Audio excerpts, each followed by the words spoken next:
Good afternoon and a very warm welcome to our curriculum information session for the secondary school here at Repton International School. Within our school, it's really important that you understand and you are aware of how and who you need to communicate with at any point. Now, the child's form tutor will normally be the first port of call, but if you have any other concerns, you're always welcome to contact either myself, Mr. Germain, who's in charge of the pastoral side of the school, Miss Mason, who looks at data and timetabling, and Mr. Fletcher, who is our head of inclusion. Within Repton International School, it is incredibly important to all of the staff here that we keep our lines of communications between parents and teachers open. We are very realistic and very happy to admit that within any school year there will be bumps in the road, but it's what happens after that that is most important. And if we take the opportunity to have a conversation with parents, to engage in open dialogue right at the start of the process, it allows for that to be resolved quicker and for the students to make greater and quicker progress. So please, if you have any concerns, get in touch with your child's form teacher, the class teacher, and obviously myself at any point when you need support. Now, within the school, we have incredibly high expectations for our staff. We expect and demand that the staff work really hard and that they do the very best by your children. Similarly, we also have very high standards and expectations for the pupils here, and one part of that is that homework is a basic requirement of all students. Now, it's vital that the students understand when they will get homework, how long they will have to complete the homework, and that they understand how to access it and they understand exactly what's expected of them. But that is a part of school life. So again, we have high expectations for all people. If there is at any point in the year any underperformance, our guarantee to our parents is that we will get in touch straight away. And that goes for a change in attitude, effort, behaviour, each of those things. And again, that flows back into having those open lines of communication. There will be lots of opportunities to engage with our parents through the PTCs, and I'll speak more about that later on in the presentation. But it's our job to get in touch with you straight away and to make sure that the situation is resolved and we get things back on track. Now, we care a lot about academic performance here at Repton International School, but at the same time, that is not the only thing we care about. It is incredibly important to us that your children are happy in school, that they are thriving on a personal level, and that they are developing so that they're truly able to make a difference to the world after they have left school. There are a number of ways that we do that. We assess the children's happiness and attitudes towards school, and that's through something called a PASS test, and I'll show you an example of that in just a second. But it's also through our PSHE curriculum and through the guidance and support that your children get every single day at school. And we take that role that we have in developing the children incredibly seriously.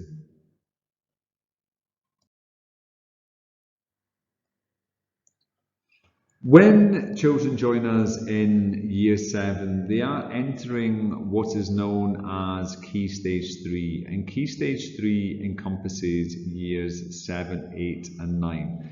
Now, during that time, the children follow a wide and varied curriculum, and I've listed some of the subjects there that they participate in. But this time is really the opportunity for each child to start to discover what they like and what they don't like, what they are very good at and which subjects they have to work a bit harder at. And that's a really wonderful thing. It's a chance to experiment and to really find the things that you really love about school.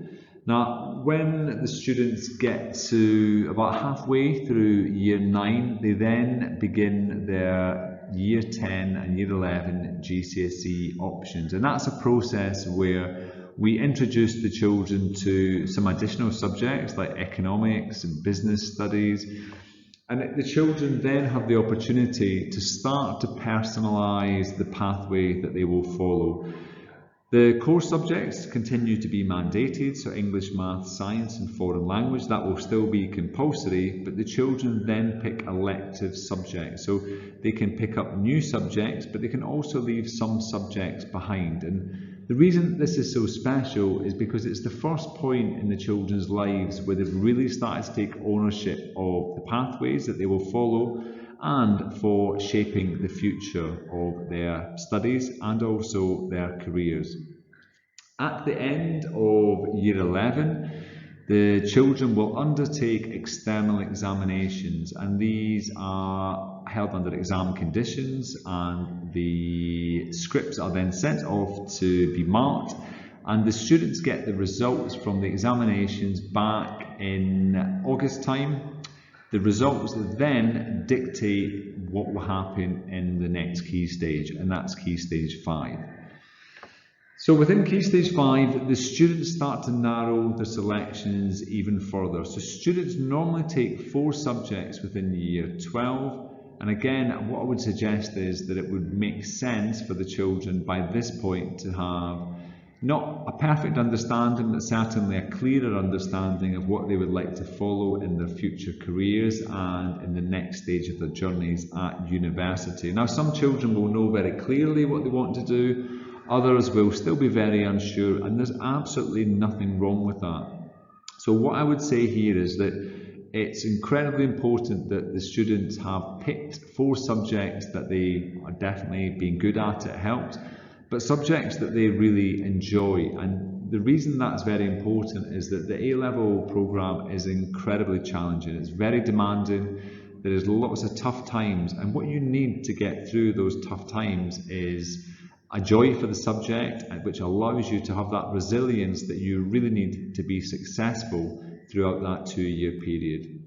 Now, at the end of year 12, the students undertake examinations, again, external examinations, and after they complete these, they will have an AS level in each course. There's one more final stage of reducing the subjects. Students normally move from 4 subjects down to 3 subjects in year 13. And it's across year 13 that the students will be awarded the full A level within that subject. So that second year makes up the full A level.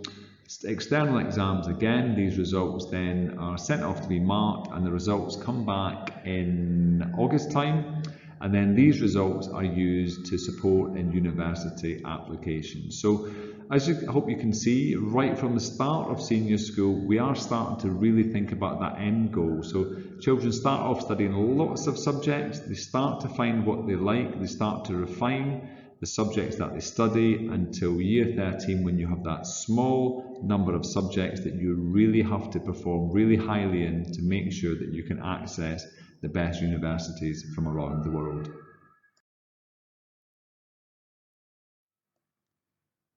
Throughout the school year, it's really important, as I mentioned before, that communication between teachers and parents is kept open throughout the year, and we will have 3 parent-teacher conference events throughout the school year.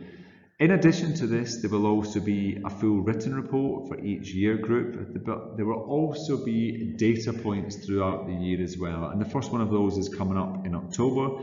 So parents will be updated on performance, and that should help support your understanding of the performance of your child within school during the first half term. That will be communicated regularly throughout the school year, again making sure you're aware of the performance of your child at all points.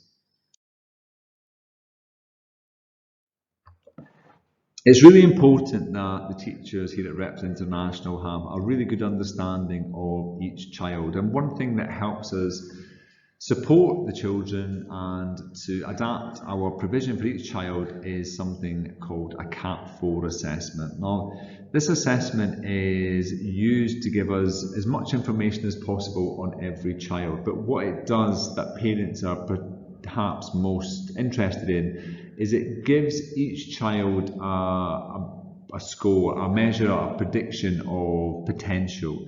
And I say that really carefully, it is a predicted potential for each child. So after the child has undertaken the assessment, it gives the school the child's most likely grade within every single subject, but that is only a predicted grade, and there is potential for the child to work really hard, and this naturally goes far higher, but there's also potential for that to go lower should there be any underperformance. One thing it's also really useful for is it helps teachers understand a little more about each child. So we receive a breakdown of a child's preferred learning bias. It tells us things that they would like to do in class and things that they might not like to use in class, and it's just one more of those tools that we can use to make sure that lessons are as effective as possible.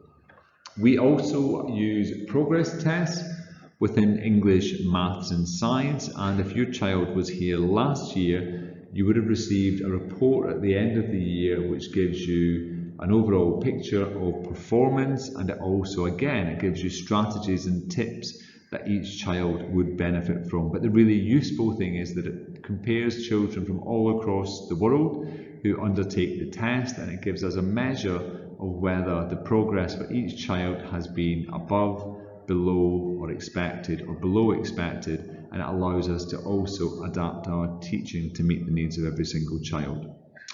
The final measure that we use is something called the NGRT, and that's the New Group Reading Test. Now this is incredibly important for all students right throughout the school, and the reason that it is important is because there is a really strong correlation between final student outcomes and reading ages. Another reason it's incredibly important is because the age expectation of the examinations for GCSEs is about 16 and a half. So it means that any child with a reading age below 16 and a half, when they come to those very important end of GCSE examinations, they can't access the material that they should be able to. So it's incredibly important that parents do as much as they can, and that the students do, and that the school does, to ensure that every single child is at least at their expected reading age.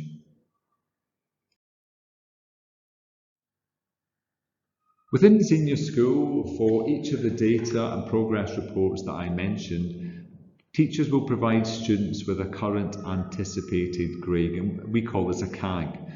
Now for the CAG, we as teachers are saying that using the internal data we've got, using our teacher judgment, that if your child was to continue to work with the same effort and progress throughout the key stage, this is the grade that we think that child is most likely to get. But again, this is by no means an exact science. When a child starts to work harder, this grade can go up. But again, if there's underperformance, this grade can also go down. Within Key Stage 3, that's years 7, 8 and 9, students are not awarded A stars. And that's simply because it's a long time before the children will undertake their GCSE examinations, and therefore to maintain a level of accuracy, the highest grade that can be awarded is a grade A. Within each report card you will see a descriptor of progress, and these range from emerging right up to excelling, and that's designed to give you a quick measure that you can understand that shows you the progress that your child is making. I mentioned before the pupil's attitude to self and school, and that was one of those measures that we use to help us identify any child who may need extra support, and I've listed some of the questions there just to give you an idea of how that would look. I've also taken an extract from the CAP 4 report, and that's something that again I mentioned that gives us a better understanding of every child that we have within the school. So again, just to show you an insight into the tools that we use to make sure that the children have a wonderful education here at Repton International School. At this point, I will pass now on to Mr. Fletcher, who will share with you our information on the inclusion department. Thank you very much. Hello everyone. By way of introduction, my name is Michael Fletcher and I am the Inclusion Coordinator at Repton International School. In a moment, you are going to hear from the head of the core subjects, which is English, Maths and Science, about the powerful curriculum that we have on offer at our school. My responsibility is to ensure that all of our students can access the wonderful curriculum that we have on offer. That means that in the inclusion department, we don't have our own curriculum necessarily, but rather we offer access to the curriculum that are taught in mainstream classes. Now, how do we go about doing that? Inclusion is split into two sections. On the left-hand side, it says English as an additional language, which means that we provide support for students who don't speak English as their first language or who require some additional language development in order to access the curriculum. The other side of the inclusion department focuses on what we call special educational needs, helping students who have specific learning needs to be able to access our curriculum. I'm going to give you a brief introduction to both of those areas now. Now, in EAL, English as an additional language, we measure the progress of our students according to a world-renowned system called the CEFR, which is the Common European Framework for Language. Now, at the bottom on the left, it says A1 Starter. This is the beginning point for all language learners. And at the top, C2, which is Mastery, which is near native level proficiency. The vast majority of the students that we support in the EAL program are around the level of the basic user, A1 and A2, maybe into B1 intermediate. But once students begin to reach B1 and B2, we look to integrate them back into classes and provide support in the mainstream classroom. There are a number of different types of support that we provide. The first one is called withdrawal, which I alluded to just now. That's when we see students who are maybe around the A1, the A2 mark on the CEFR. We organize special language classes for them, English language classes for them. So we take them out of their English lessons and we teach them grammar, vocabulary, and other things that are going to support them to be able to access the mainstream curriculum. As students progress and move up through the CEFR, we then provide them with something called in-class support, which means that we send in a specialist teacher into their mainstream lessons. That's often English, but also maybe humanities like geography and history, into science lessons, and any lesson in which we think students require support, and we help them with the vocabulary, we help them to understand the curriculum so they can access the powerful knowledge that is being taught.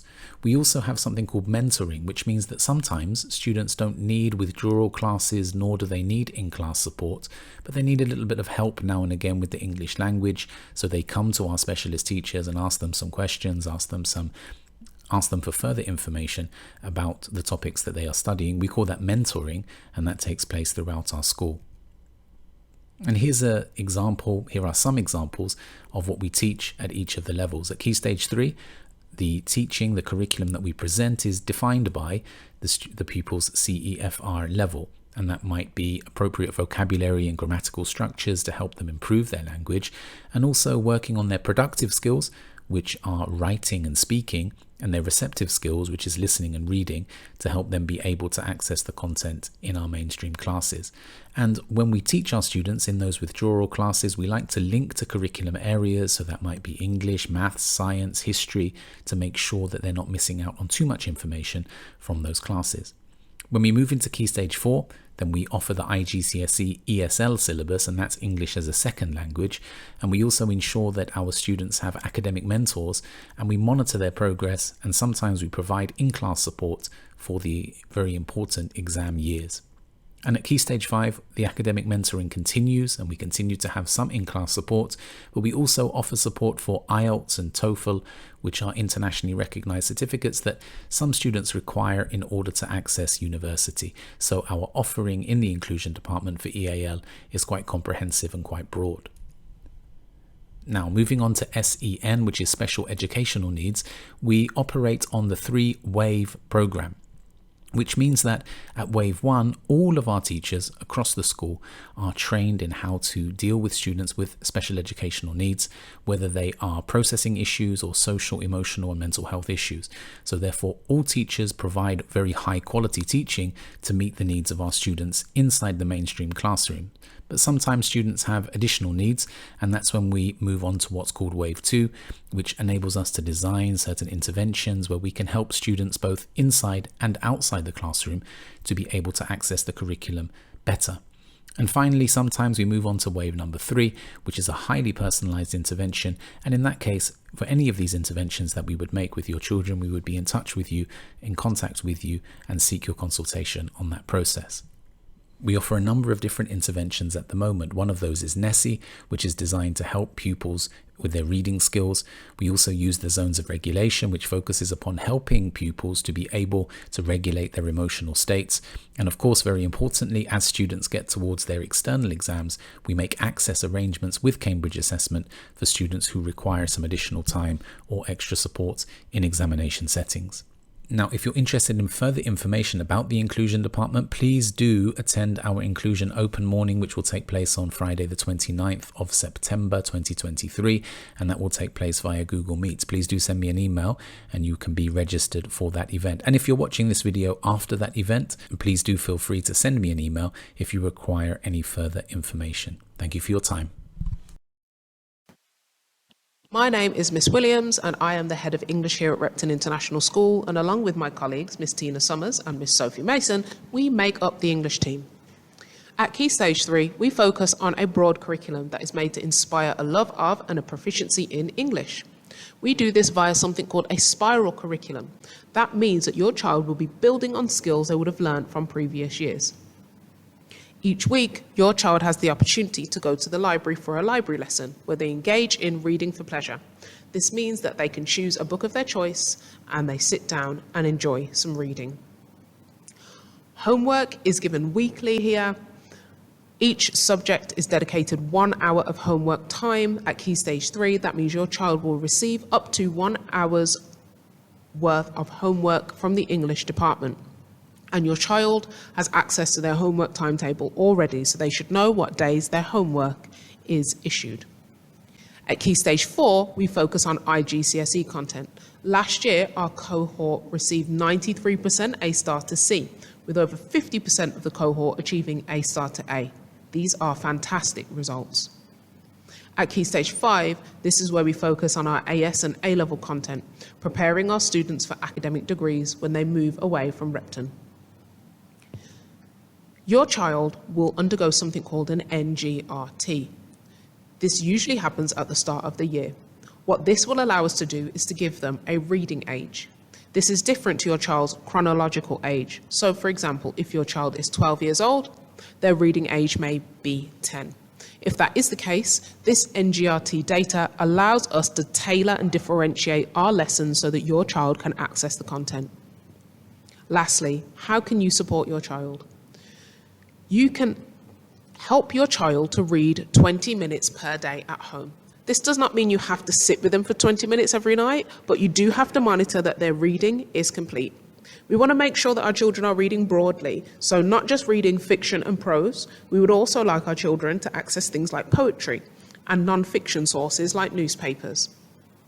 We also want to make sure that they are changing their reading books regularly. So if your child comes home a few weeks in a row and you notice they are reading the same book, have a conversation with your child. Ask them if they're enjoying the book. Ask them if they would like to change it, and then encourage them to do so either on their lunch or break times or during their dedicated library lessons.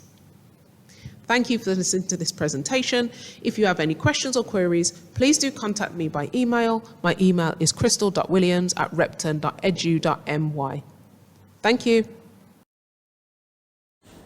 A very good day. My name is Jonathan Seet, and I am the Head of Mathematics at Repton International School, Malaysia. First of all, I would like to introduce the department. We have Mr. and Mrs. Reid, Ms. Upshaw, and myself in the department. Today, we'll be looking at the mathematical curriculum from 3 different perspectives. Firstly, the progression of knowledge. Secondly, the nurturing of independent learners in our classroom, and last but not least, the high expectations that we have of them. The first aspect, progression, we will be looking at the curricular mapping of KS3, KS4, and KS5. At the end of the day, we do understand that math is quite a challenging subject, so we try to flatten out the curve as much as possible to make sure that the transition from each year group is as smooth as possible. Our mathematical curriculum is very knowledge driven and is very strength specific, because at the end of the day, their exit point is O levels, if not A levels. Secondly, we would like to nurture independent learners. There is an existing homework schedule for KS3, 4, and 5. Each student in our class would have access to Dr. Frost, which is an online learning platform. This encourages a lot of self-regulation and a lot of self-motivation. Once the students have finished their assessment or assignments by the teacher, they have access to knowledge that are way above their grade level. For example, a year 8 kid, once he or she has finished their assessments, would have access to year 9, year 10, year 11, in fact, A-level strands as well. The teachers have full access to what the students have completed during the week, and from there we can design our lessons so that we can actually support them even further. For every class, there is a marking and notebook policy. This ensures that the students are well aware of the expectations that we have of them in terms of their marking and personal feedback. Last but not least, we have very high expectations for all the students in our school. The previous IGCSE cohort, 85% of them scored A's and A stars.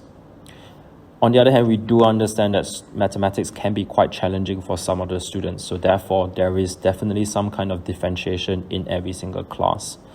This normally comes in the individualized or personal feedback. After every assessment, students will be given the strengths that they have done well in or the strengths that they lack in order to progress to the next step. Teachers will then give them exercises such that they can target those strengths and make sure that moving forward, they would have access to the curriculum. Thank you very much for your time today, and if you have any questions, do not hesitate to contact me or anyone in the department. Thank you.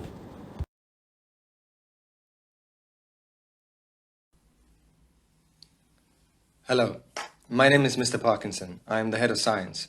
I am also a physics teacher. Ms. Hardy is our Key Stage 3 science teacher, Mr. Allen is our chemistry teacher, and Mr. Papp is our biology teacher. In Key Stage 3, we introduce our students to how science works. We have a broad science curriculum that covers what we feel is important, but we've also tried to make it engaging because we want students to enjoy science and be curious. Early on, they start to develop their practical skills, which they'll require in later years. Key Stage 4 builds on the strong foundations from Key Stage 3, as we have a spiral curriculum where we revisit ideas and build on them. There are two options at Repton. The first one will result in students receiving 3 IGCSEs, 1 for each science. Alternatively, we also offer the opportunity for students to do coordinated science, which is equivalent to 2 IGCSEs. They still have specialist teachers and cover all 3 sciences, chemistry, physics, and biology. But the content is reduced. The 2 GCSEs that they'll have at the end of it will still allow them to go on to study science-related A-levels. Finally, at Key Stage 5, during the A-levels, students will again revisit content from their IGCSEs, but will go into far greater depth. Our curriculum covers all pre-university content, and we try to balance individualized support and fostering independent learning to ensure students are ready for further education. Especially at Key Stage 4 and Key Stage 5, students need to practice substantially to develop their understanding and skills. It is important that they are encouraged to complete their homework to a good standard, spending a reasonable amount of time. This will have a massive impact on their grades. We also use additional tools to support their learning, including Educake, which is a retrieval-based online homework, Seneca Learning, which can help with revision and missed lessons, and Isaac Physics, which focuses on the mathematical components. That's it from science. If you have any questions, please reach out to me using the email on top of this slide. Thank you.